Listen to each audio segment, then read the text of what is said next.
Okay, so we're now standing in the outer ward of the Tower of London. What does that mean? It means we're stood between the inner and the outer barrier or defensive wall. Pretty round, really. Okay? Wall here to my right, the inner wall is 50 feet high. The outer wall behind you is 28 feet thick. In many places it runs around the Tower of London.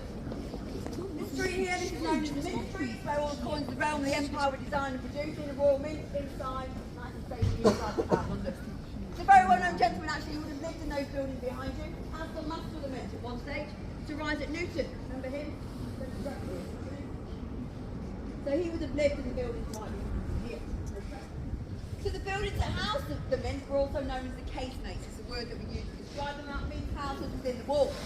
And from the chain there, where it says no entry, and all the way around the outer wall, pretty much to where the Tower Bridge starts on this side of the river, that's where most of the young warders live, with their families, children, anybody attached to them here, using that entrance there. It's like a VIP entrance of sorts. Yeah, I like to use it, at least once a day. Come through like that.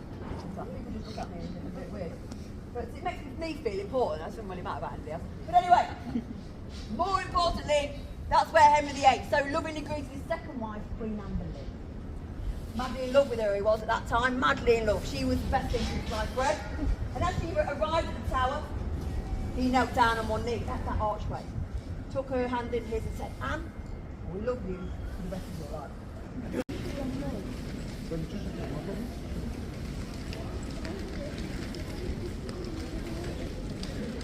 How you doing? Well, considering it's the time of year, yeah.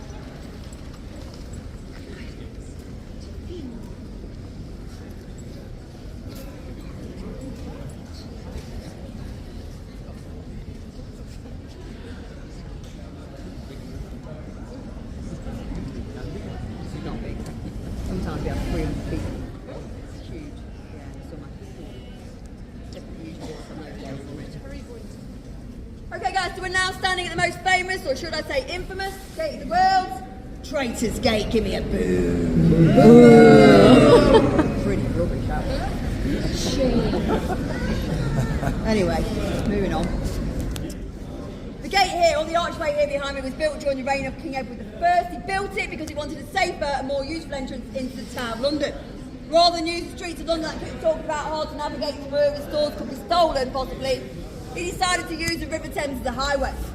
And at high tide, boats would pass through this archway here behind me, come right in here, pretty much where you guys are stood, and unload their cargo in the safety of the tower. It was perfect. In fact, just behind you in the archway there, it's a small metal ring, which basically says, or gives an idea that that's where boats were moored, yeah, just there behind you.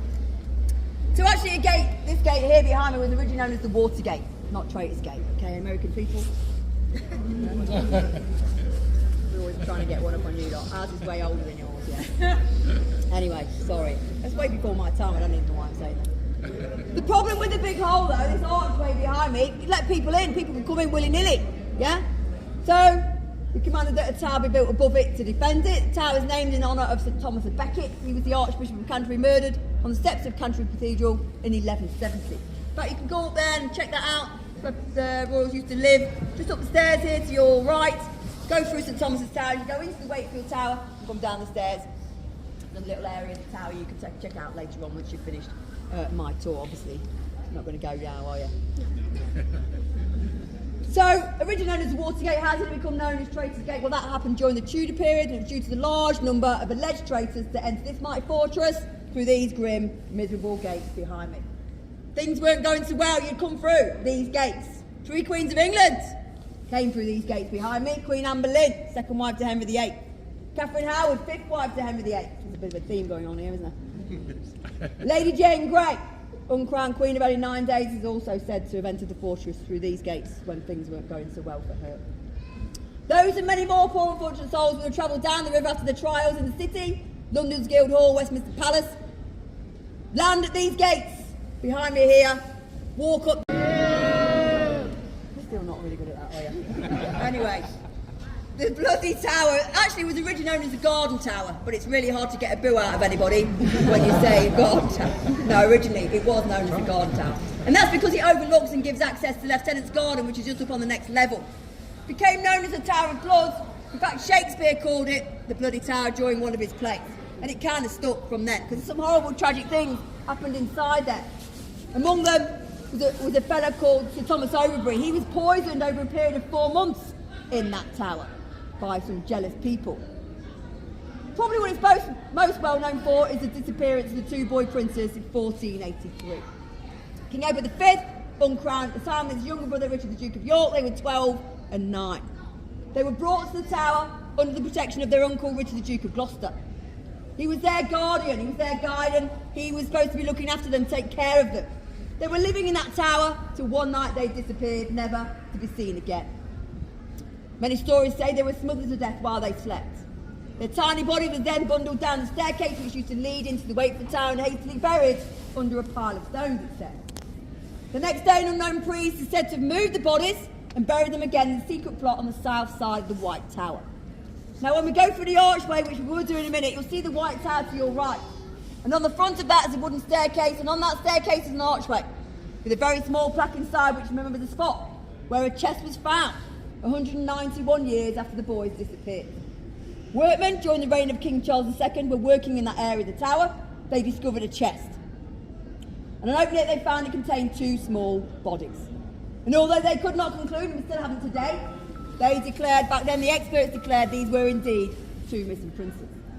And on orders from the king, they were taken to Westminster Abbey, re-interned into Innocents' Corner, where they still remain to this very day. And we still don't know what happened to those 2 boys. Nothing's been concluded, okay? That story still develops. Lots of talk about who did it and who didn't do it. I think what I figured out is never trust your Uncle Richard. I'm sure you got some great Uncle Richard though, so don't take that as,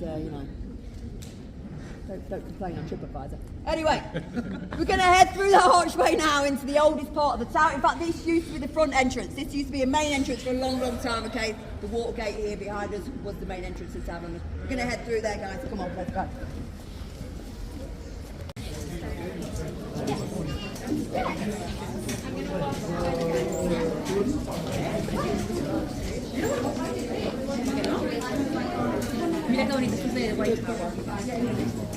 Torture at the tower. Dun, dun, dun.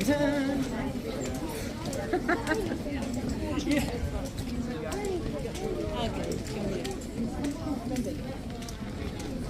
Oye, pero tienes que tú te las sabías, ¿no? No sé si me la reconoces.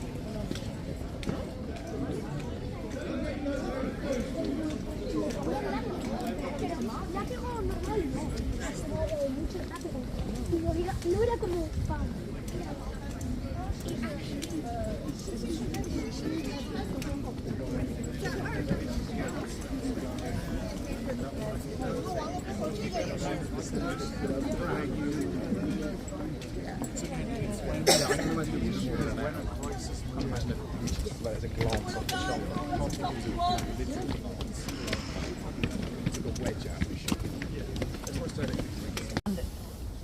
Now this denotes, although this is no longer a royal residence, it remains a royal palace.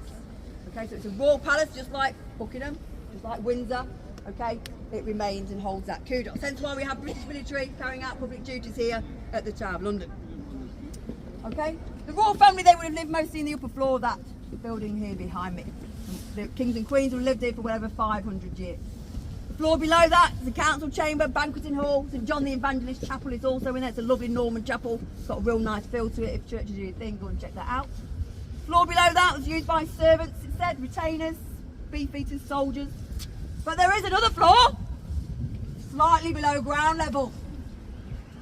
Dark down there, it's damp, and it's evil smelling.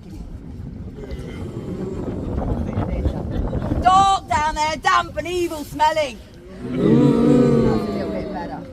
That's where the stores were kept, cheese and wine, that kind of stuff. The parts of that floor, obviously, had a much more sinister use as a dungeon, torture chamber. The rack and other instruments of torture would have been used down there on poor unfortunate victims. This little girl's face, she sparked up there when I said torture. The rack. Let's talk about the rack. You laid down on the rack. Your hands were tethered, your feet were tethered, and you were winched apart until your shoulder joints and your hip joints popped. Probably a little bit of screaming, a little bit of crying. You wouldn't hear it though, not through these thick walls behind me. Nice and quiet and peaceful out here on Tower Green. It's a little bit different down there today.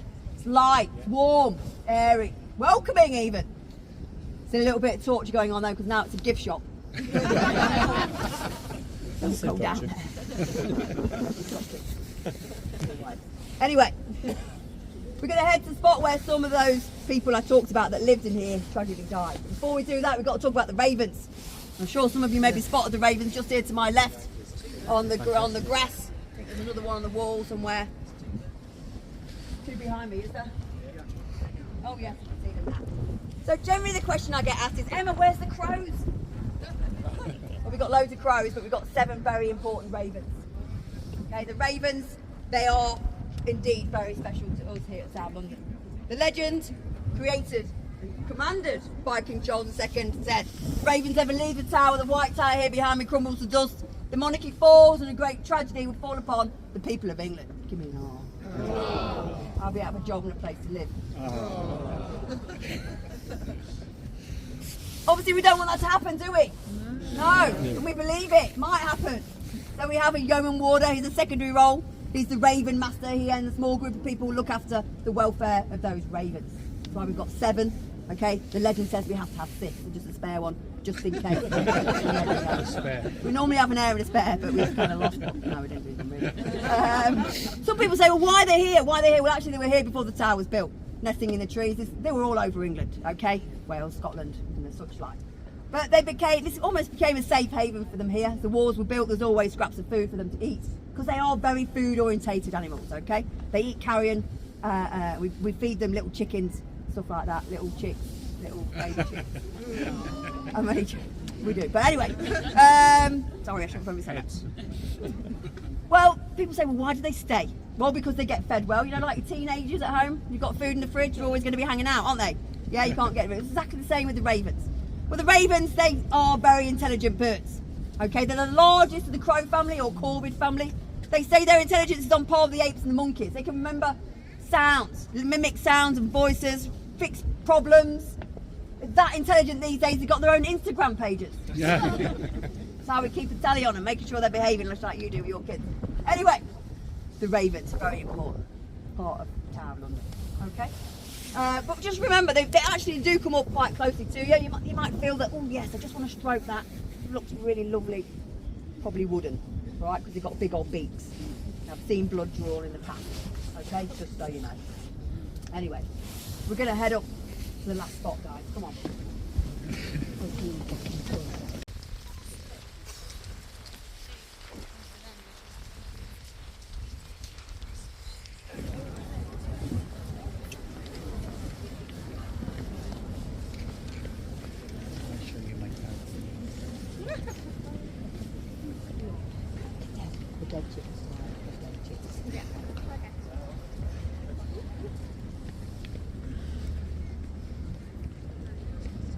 Okay, so we're now standing on an area. God, no, I'm not really sure. But anyway, this kind of glass coffee table looking area here behind me is a memorial to those that lost their heads inside the tower. You have to be very special to lose your head inside the tower. Only 6 people were officially beheaded here on Tower Green. Okay? Don't get that confused with what happened on Tower Hill. Yeah, that's where all the public, smelly, disgusting peasants were executed, some nobles too. Okay, but before I tell you those stories, alright, I'm going to just describe some of the buildings that surround us so you know where to go next, just very quickly.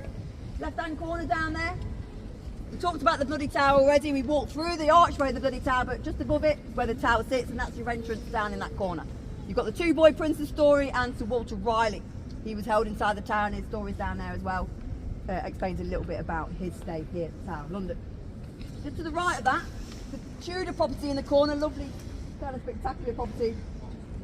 It's the only surviving Tudor property in London, City of London, because obviously we lost most of those during the Great Fire. That was rebuilt Henry VIII period. It was known as the Lieutenant's Lodgings, and that's where he would have lived as the Tower's lieutenant. The Constable of the Tower lives in there. Remember I talked about it a little bit at the Bell Tower. And although he does live in there, and the Lieutenant used to live in there, it was also a prison for many serious prisoners. Salmon Fraser, last time he was head up there on Tower Hill, he would have been held in there before that happened. You know, give tea and biscuits, and then taken up there and beheaded. Who else has stayed in there? Catherine Howard, probably stayed in there before she was executed, his wife to Henry VIII. Rudolf Hess, Deputy leader of Nazi Germany, he's the last state prisoner to be held inside the Tower of London. 3 or 4 days, May 1941, he would have spent them in that house over there. Catherine Howard, I've talked about her. Oh, William Penn, I've not mentioned him. William Penn, brought to the Tower for his offensive writings, was held in that house, was only allowed to leave as long as he left the country. He crossed the Atlantic, obviously, once he did that, to found the Quaker colony of Pennsylvania, named in honour of his great-grandfather. I've also been in there. I wasn't a prisoner, obviously, I was in there for drinks, like these live right now. The Constable of the Tower, he lives in there, I think I told you that. He's appointed by the monarch, so he's part of the royal household, so hence why he has a sentry outside of his house. You might have seen the Constable in action. Anybody watched the coronation? Yeah? So the fellow walking down the middle of the abbey with the pillow and the crown on top, do a little bit of that. That's the Constable of the Tower. He lives in there, okay? What he's in. Either side of that lovely property, there's some green doors. Okay, we're not talking, what was that song, Green Door by Shakin' Stevens. All right? I live down there next door to the bloody tower. That's my number 8, is mine. Okay, down there. I live down there with my 21-year-old son. In fact, my bedroom window opens out onto the entrance of the bloody tower. Not great for my love life, to be honest. I'm sure it's that keeping the men away, or the fact I'm a little bit scary, I'm not sure. But anyway, I live down there. My bedroom window opens out onto the entrance of the bloody tower. Yeah. My son's bedroom window looks out onto the execution site. We've got, great views here. I did tell him I would kind of, bring the axe and the block down again, just if he doesn't start sorting his bedroom out. But laughed at me, he's 21. Building here behind me, plain kind of light brick. The Beecham Tower, we call that. Some great stories in there about prisoners that were held here, and some amazing graffiti carved in the stonework of that building. Some will be 500 years old, so maybe check that out also, okay? Just to your right here, the lovely building in the corner, that's the Chapel Royal for Peter Advincula. Remember I said everybody I've talked about so far are all buried in there. 3 Queens of England I mentioned, buried in there. And because of that, after St Paul's and Westminster Abbey, it's probably one of the most important burial places in the country, okay? 3 Queens of England are buried in there. If you've got any questions answering while you're in there is a yeoman warder in there to do so, give you some direction, so please ask away. But please also remember it's a working chapel. That means we use it every Sunday for services, okay? People can get married in there, I could get married in there, my children get married in there, anybody affiliated to the tower, use it for those kinds of things, okay? So if your religion allows, please respect the fact that it is a working chapel. Big old building behind you here, it's probably the newest addition, 1845, that was built by the Duke of Wellington, and it was built to house 1,000 soldiers that were living here back in the day. We don't need 1,000 soldiers anymore, we've got some great CCTV. But we do have a contingent of Welsh Guards carrying out public duties here at the Tower of London. They are real soldiers, guys, and the reason why I say that is because I do get asked. People say, are they real soldiers? I'm like, yes, they're real soldiers. They can deploy anywhere in the world like any other military, okay? They're just here carrying out public duties at this current time, okay? And at at Windsor and Buckingham Palace, okay? They've also got real guns. Surprisingly, real soldiers, real guns. And they've also got sharp pointy things on the end of those guns, so just be aware when they're moving around the tower, just keep your wits about you, okay? The big building, everybody see the clock? Everybody see the gold clock? Give me some nods. Yeah, cool. Well, the door below, that's where you're going to find the entrance to the Crown Jewels Royal Regalia, okay? Lots of bling in there. Generally, the question we get asked at this point is, are they real, Emma? Yes, they're real. Okay, and the reason why I know they're real, because 75% of what you're going to see in there disappeared during the coronation. Why would they do that? They weren't real, okay? Anyway, Crown Jewels. Let's come back here and talk about some executions. Yeah? Sure, that might be easier. Talk about some executions. Let's talk about Anne Boleyn. She was the first victim. Anne Boleyn, 1536. She was tried and found guilty of lots of different charges. Many of them suggested made up because Henry just wanted to move on, didn't he? Find an heir. They included incest, witchcraft and adultery. She was to lose her head. Okay, she was going to lose her head, and she absolutely did. But she feared the axe. She'd seen those botched jobs that I was talking about with James Scott earlier on. She didn't want to die like that. I mean, who would? So she wrote to the king many times asking permission to be headed in the French manner. Now, the French manner was seen as a cleaner and a swifter exit from the world. And that weapon of choice was a big old sword, often double-edged, very heavy as well, generally held with 2 hands, very sharp. And you would kneel up, okay, your head would not be down, you'd kneel up like this, and the blade would come across the back of the neck. Just come here and show you. This is Anne. She's kneeling, okay? And the blade will come across the back of the neck. Such. Thank you. Okay, so that was Anne Boleyn. 5 years on, Margaret Pole. Margaret Pole, she'd done nothing. She was the Countess of Salisbury. She had a son. He was the problem. But because the king couldn't get hold of the son, he executed the mother instead. 73 years old. Yeah? Yes. Probably the richest lady in England, I believe, at the time. Last of the Plantagenet family, like I said, and she lost her head because her son was a problem. Okay, I'm sure we've all got those sons. But hopefully I won't get beheaded for mine. Following year, 1542, the axe fell twice in one day, quite unusually. Catherine Howard, fifth wife to Henry VIII, been messing around with other men. Associations, it was called, both before and during her marriage to Henry, and her lady in waiting was executed immediately after that. Okay, after Catherine lost her head because she knew that her mistress was messing around and didn't tell the king of it. So she lost her head immediately after, both here on Tower Green. It was 12 years actually before the axe was pulled again. Lady Jane Grey was this time, 17 years old, 16, 17 years old, I believe, when she was executed. On the death of her cousin, Edward VI, she was declared queen by ambitious relatives around her, and she ruled in the White Tower there for just 9 days before the rightful heir, Queen Mary Tudor, regained the throne by force of arms, and she was sentenced to death for treason, along with her husband. He was 19-year-old Lord Guildford Dudley, and she was executed here on side Tower Green. She was very special, obviously, not quite the queen because she wasn't coronated, but her husband, he was taken up there onto Tower Hill because he wasn't quite that special. Now you might have noticed that I've only talked about females getting their heads chopped off. Ladies, have you noticed that? Gents? I don't want you to feel left out. There's one couple of blokes to lose their heads here as well. Alright? It's like a little bit of, diversity amongst the group. I also feel that the body language has changed slightly since we arrived. We've started talking probably the last 5 minutes about executions, and I see that the smiles that we've had have almost turned into a bit of a, I can see a bit of lackluster. Yeah? So I'm just going to try. I don't want you leaving me feeling sad, all right? Executioned up in the head. So I'm going to talk about some nicer things, hopefully. Okay? Maybe try and answer some questions we always get asked here at the Tower of London. As beefeaters, anyway. Question we get asked all the time. Doesn't matter where I'm standing. Okay? I always get asked this 100 times a day. If it's busy, probably more than that. Where's the toilets? You can Google it. I Googled it when I came here because I kept asking my mates and they were like, no Emma, we don't really know. There's nothing written down in history, nothing logged anywhere that tells us exactly why. Okay, so when you Google it, you'll find lots of suggestions. One will be that we were paid with a ration of beef. Another one possibly is a French word that sounds like beef. Another one is that we were eating beef at the king's table. Some people mention the Beefeater gin. Is it anything to do with that? Well, not really, because we were formed in 1485 and gin came way after that. Okay, but they did take us in our red uniform and stick us on their bottle. Okay, we still have a very good, very nice actually affiliation with the Beefeater Gin Distillery.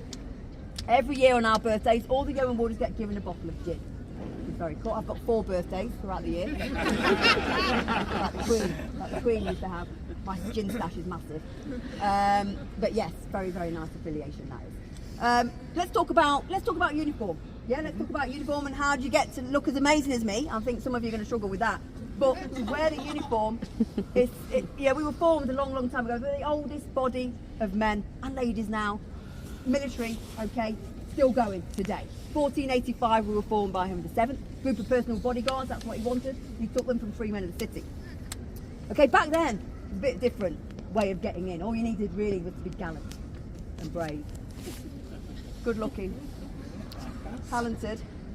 That's still very high on the list, okay? But it's a little bit more strict now, the criteria, okay? It was set by the Duke of Wellington, 1826. He arrived here, he was the Constable of the Tower, and he wanted a bit more seriousness going on around him. Yeah, so he set the criteria at that point. In fact, we've been numbered ever since then. So number 1, 1827, Yeoman Warden May was created. And the criteria is 22 years of military service. Okay, minimum amount required. I served for 32 years in the Royal Air Force before I came to work here at the Tower of London. You also need to be of a certain rank, so warrant officer rank or equivalent, depending on which branch you're in, because we take from all branches of the military. Okay, that's the Army, the Navy, the Air Force, and Royal Marines. We also take Commonwealth soldiers. Don't see many of those though. So warrant officer rank, 22 years, and you also need this medal that I have here. So these are my medal ribbons. Okay, normally ceremonial, we would actually have our medals on, but because we're just gay today, we've just got the ribbons showing. Well, the one on the end here's a little rosette on it. That's my long service good conduct medal. That says I've got a recognised end of service, and I've had a very, very, very, very good recognised end of service, and I didn't get caught. Okay. Clear record. Right, some people call that the undetected crime medal. But I've got it. I was a very good girl, just so you know. All right. Thank you. I wasn't. Excuse me. Three criteria just talked about. You wait for a position to come open here at Tower of London. You apply online through the Historic Royal Palaces. You get interviewed, and you are chosen through an interview process. Normally between 40 and 90 people apply for each position here at Tower of London. So it's quite a sought after role. Okay. And quite tricky to get chosen. I don't know why I was chosen. I really don't know. Some people say, oh, that, you know, my mates come and speak to me. Oh, I'm really thinking of applying, Emma. Could you give me an advice? I said, no, I can't really. I don't know why I was chosen. Maybe it's because I like talking. I've noticed that. I don't really know. Can't really explain it. But that we are chosen through an interview process, okay? And we get to live here with our families, which is amazing. We also continue to serve our monarch. The monarch sat here on my chest.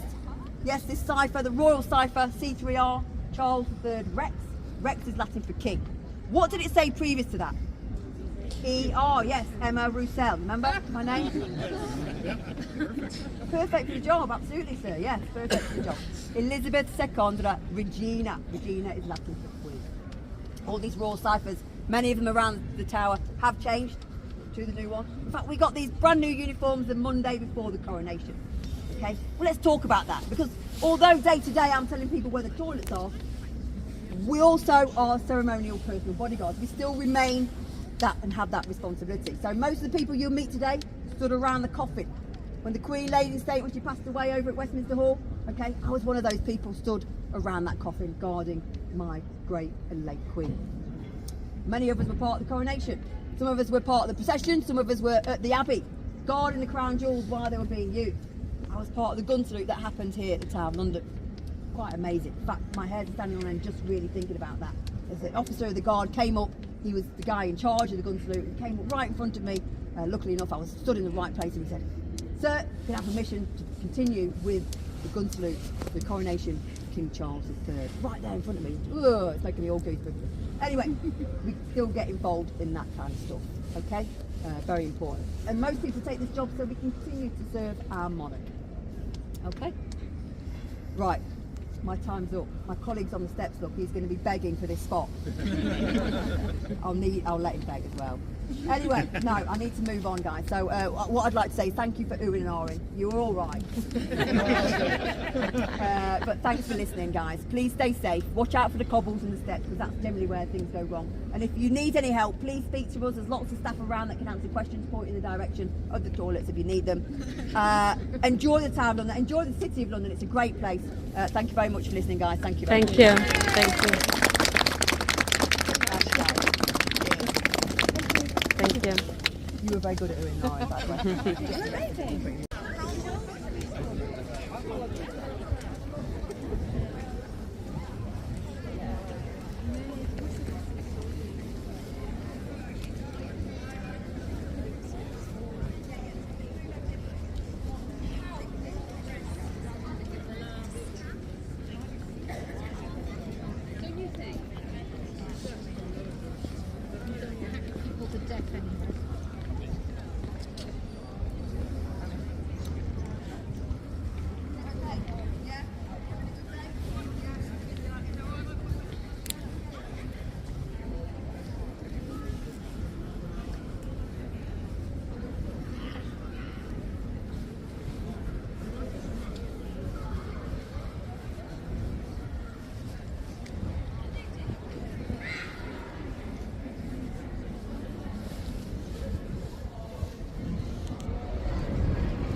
North Africa.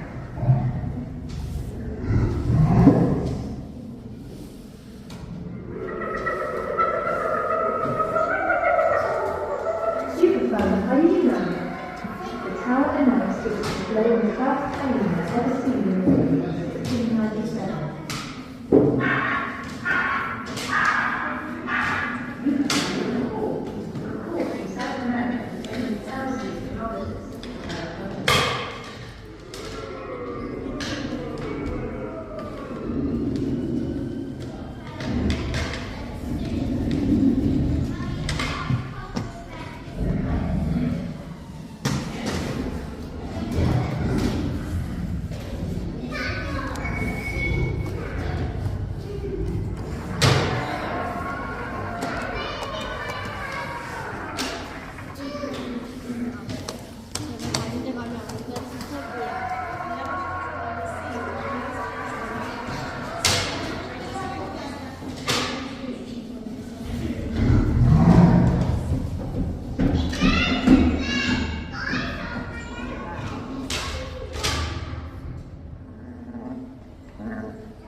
many people making the poppies, but all the water staff, the HRP staff, a lot of people involved.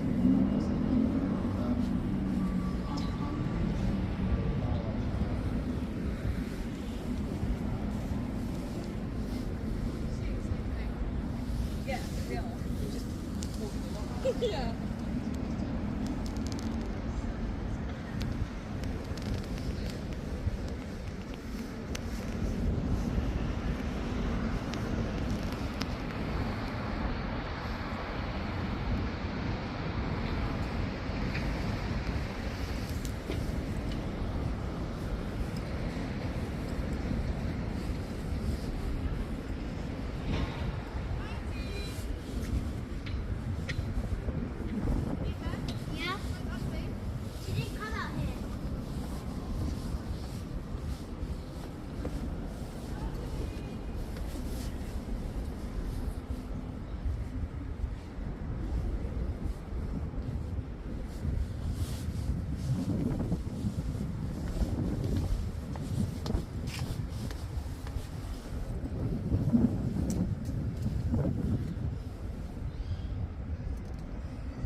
You're next.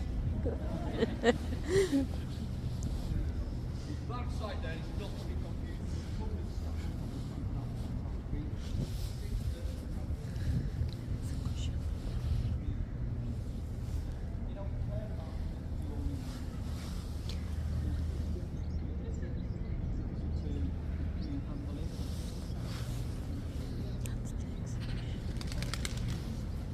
Found guilty of witchcraft.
맞지.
हम museum देख चल फिर बाद में सुनना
ना यहाँ पे यहाँ से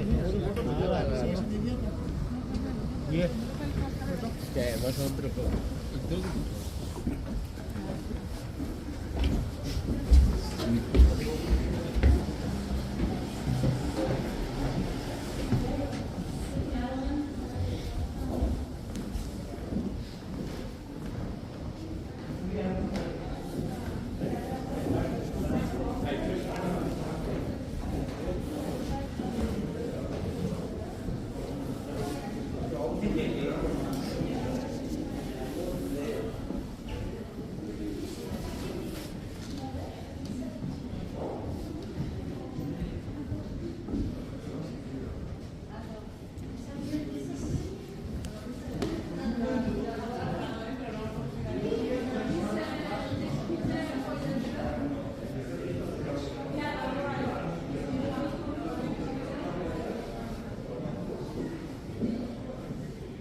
jurisdiction as my little each other up and down.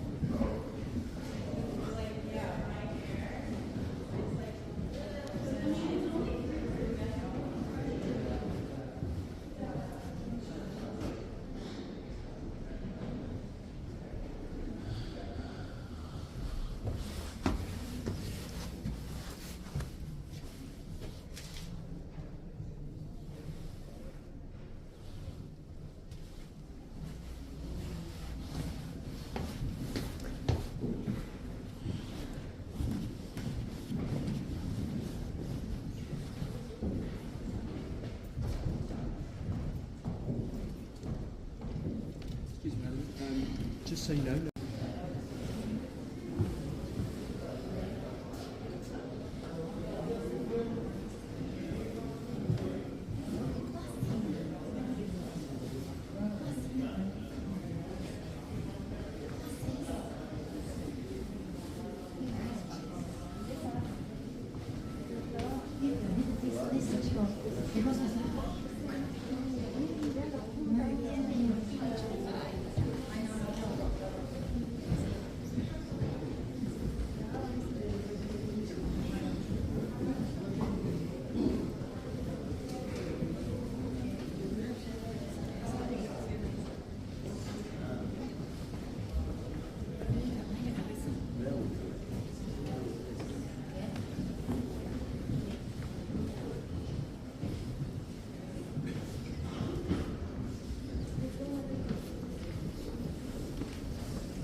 Posso segurar.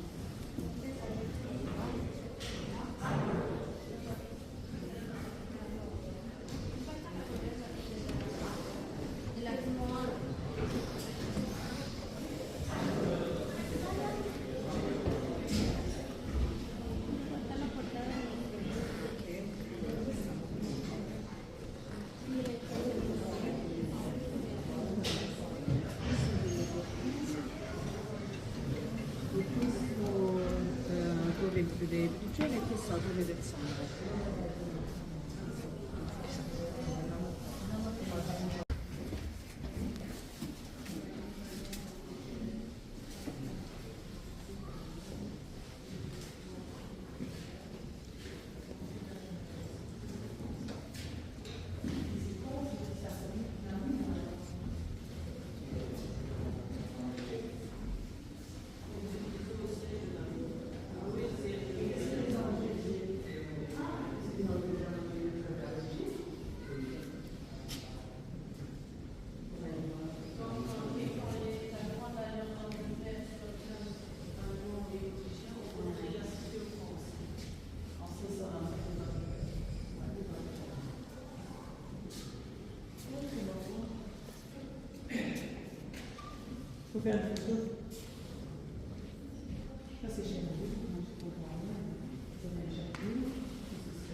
I think that's probably the one away. Any chance of getting it down to the North Fair?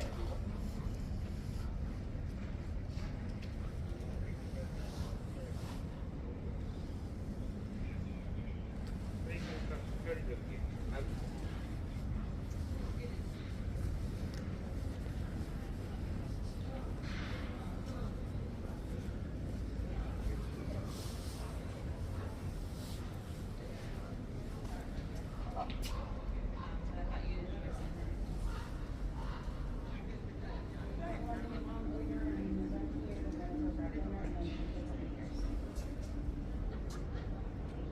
Josh bought a polo shirt and something to be hot because he's so nervous. Yeah. He's like really nervous. He's like, I'm joggers, I'm gonna meet her tonight. And man, it was like, she'll be in pajamas. It's so 9:45. Alright, I love you. I'm glad I knew about that. Don't worry about it.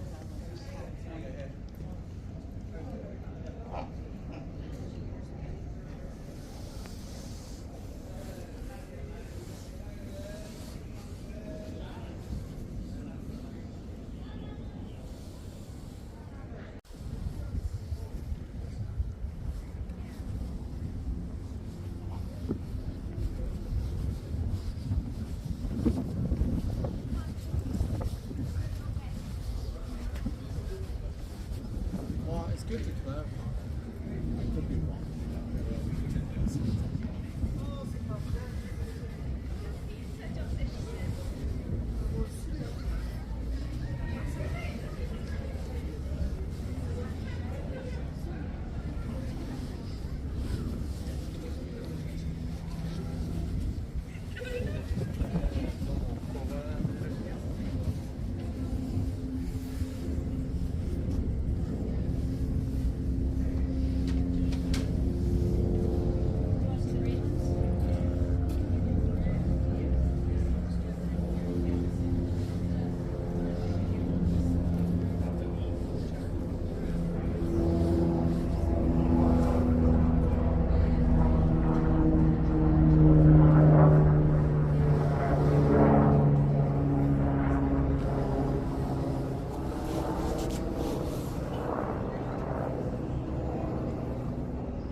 நல்லா தான் இருக்கு பிஜிலி எடுத்துச்சுன்னா இருக்கு இந்த location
Thank you.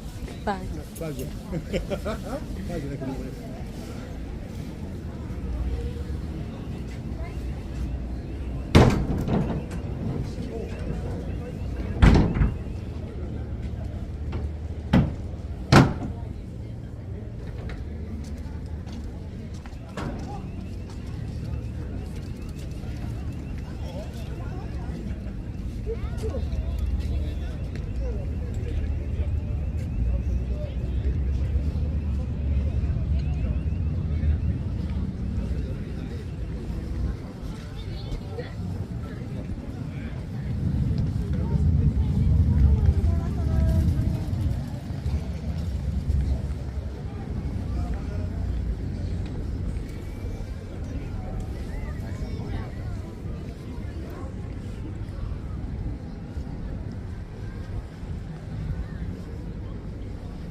Llegarle hoy.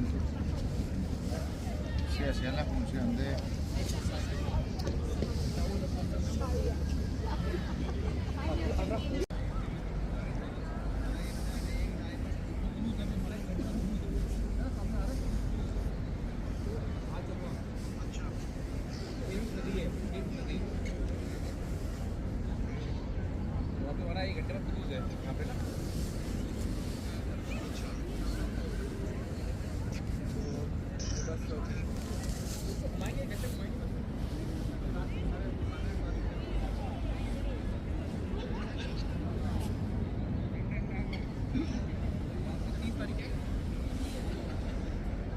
कल जाएंगे आज 25 है अच्छा 26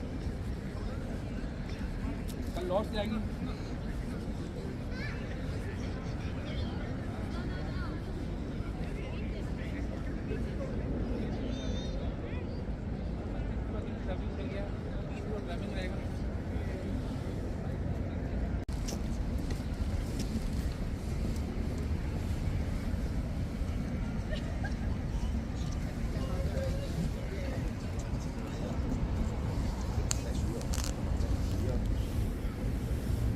Yeah.